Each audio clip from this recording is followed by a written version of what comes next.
শেষ চিঠির আগে পূর্ণকাব্য 1 থেকে 10। একটি ভালোবাসা যা শুরু হয়েছিল নিঃশব্দে শেষ হলো একটা চিঠির আগে।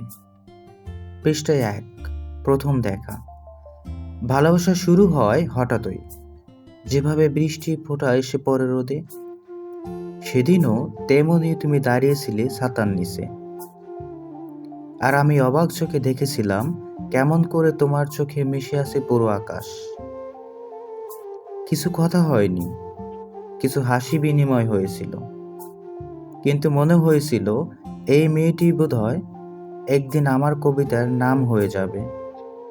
পৃষ্ঠা 2, পরিচয়ের দিনগুলো। তুমি আমায় ধীরে ধীরে চিনলে। আমি তোমার প্রত্যেকটা অভ্যাস মুখস্থ করে ফেললাম। তোমার চায়ের কাপে চিনি না থাকলে রাগ ওঠে। তুমি গাছের নিচে বসে বাতাসে চুল ওড়াতে ভালোবাসো। আমাদের গল্পটা সহজ ছিল, কিন্তু অনুভূতির গভীরতা ছিল সমুদ্রের মতো। প্রতিদিন তোমার শুভ সকাল আমার দিন শুরু করত। তোমার এক ভালো থেকো আমার রাতের স্বপ্ন সাজাতো। পৃষ্ঠা 3, প্রেমের প্রথম স্বীকারোক্তি। আমি ভেবেছিলাম বলবো না, কিন্তু একদিন হঠাৎ মুখ ফুসকে বেরিয়ে গেল, আমি তোমাকে ভালোবাসি। তুমি প্রথমে চুপ, তারপর চোখ নামিয়ে বললে আমিও। সেদিন মনে হয়েছিল বিশ্ব থেমে গেছে এক মুহূর্তের জন্য। দুইটা হৃদয় একই ছন্দে বাজছে, আর আকাশও বুঝি হেসে উঠল নীরবে। পৃষ্ঠা 4, প্রতিশ্রুতি। আমরা বলেছিলাম যাই হোক না কেন আমরা একে অপরের পাশে থাকব। তুমি লিখে দিয়েছিলে আমার ডায়েরিতে, তুমি আমার শেষ ঠিকানা। আমি প্রতিশ্রুতি রেখেছিলাম, তোমার প্রত্যেকটা কষ্ট ভাগ করব নিজের মধ্যে।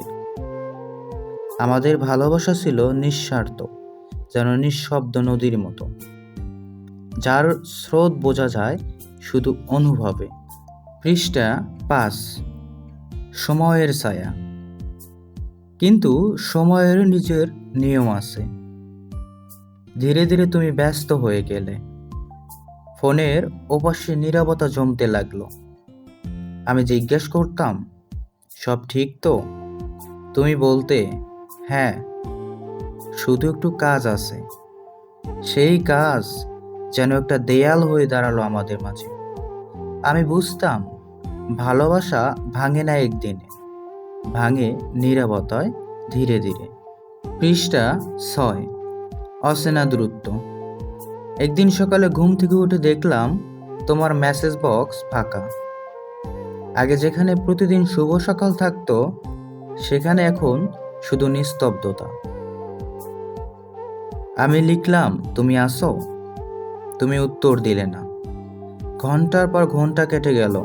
আমি বুঝলাম কোনো সম্পর্ক ভাঙে না শব্দে, ভাঙে যখন মানুষ উত্তর দেওয়া বন্ধ করে দেয়। পৃষ্ঠা 7, প্রথম তর্ক। আমাদের প্রথম তর্ক হয়েছিল একদম ছোট বিষয়ে, কিন্তু সেই ছোট তর্কটাই আমাদের মধ্যে একটা অচেনা রেখা টেনে দিল। তুমি বলেছিলে তুমি বদলে গেছো। আমি চুপ করেছিলাম, কারণ আসলে বদলে যাচ্ছিলে তুমি। সেদিন থেকে কথার বদলে চুপচাপ চলে গেলাম নিজের ভিতরে। ভালোবাসা তখনও ছিল, কিন্তু ভরসা ফিকে হয়ে গেছিল।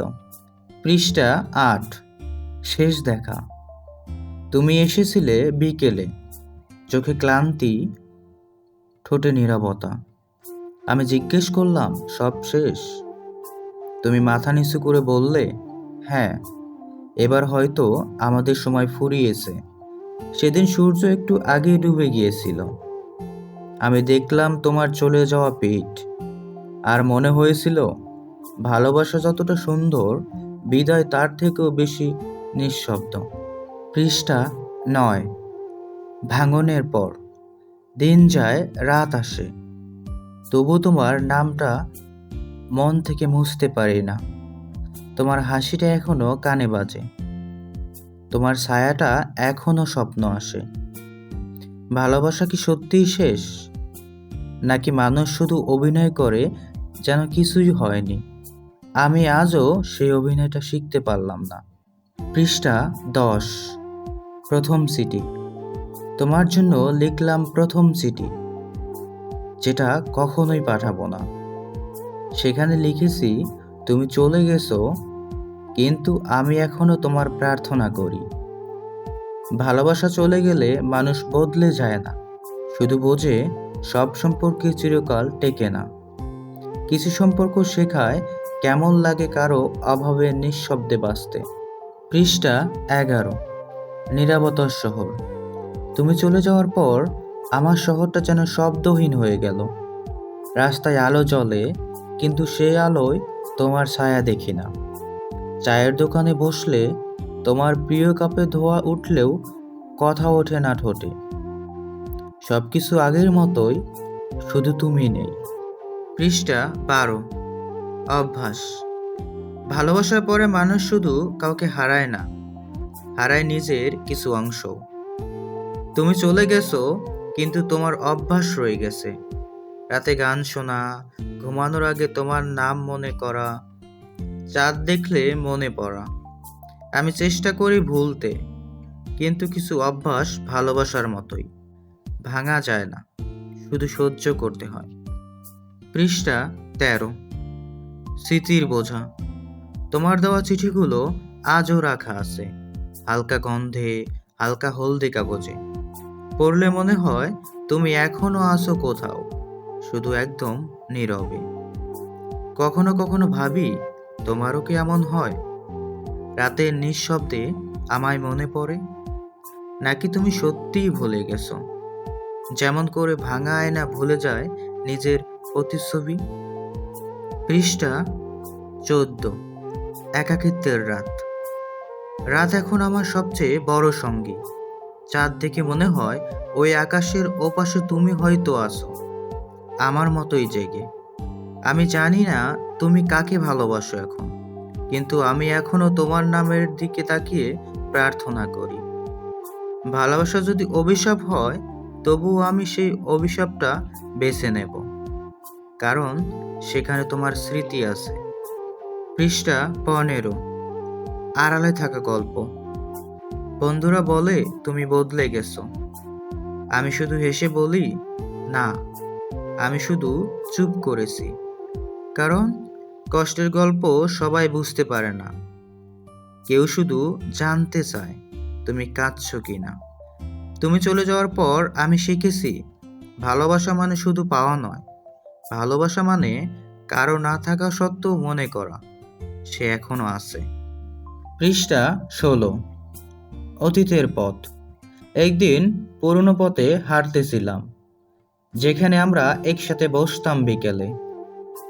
সব একই আছে, বটগাছ, বাতাস, আর সেই পুরনো দোকান। শুধু আমাদের মাঝে হাসিটা হারিয়ে গেছে কোথায় যেন। আমি দাঁড়িয়েছিলাম অনেকক্ষণ, ভেবেছিলাম তুমি হয়তো হঠাৎ এসে বলবে কেমন আছো, কিন্তু বাতাসই শুধু ছুঁয়ে গেল চলে। আজ আবার লিখলাম, তুমি কি জানো। পৃষ্ঠা 17। চিঠি নাম্বার 2। আজ আবার লিখলাম, তুমি কি জানো, তোমার অনুপস্থিতিতেও আমি তোমায় ভালোবাসি। এই চিঠিটাও পাঠাবো না, কারণ আমি জানি ভালোবাসা কখনো গন্তব্য যায় না, এটা শুধু অনুভূতির একটা যাত্রা। তুমি হয়তো নতুন কারো সঙ্গে হাসছো, আর আমি পুরনো এক স্মৃতির ছায়ায় বেঁচে আছি, তবু আমি কাউকে দোষ দেই না। পৃষ্ঠা 18। অপরাধবোধ। মাঝে মাঝে মনে হয় হয়তো দোষটা আমারই ছিল, হয়তো আমি বেশি ভালোবেসেছিলাম, বেশি প্রশ্ন করেছিলাম, বেশি আগলে রাখতে চেয়েছিলাম।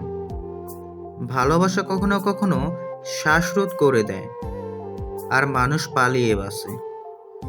তুমি হয়তো সেই কারণেই চলে গিয়েছিলে, আমি আজ সেটা মেনে নিয়েছি। পৃষ্ঠা 19। প্রতিদিনের মিথ্যা।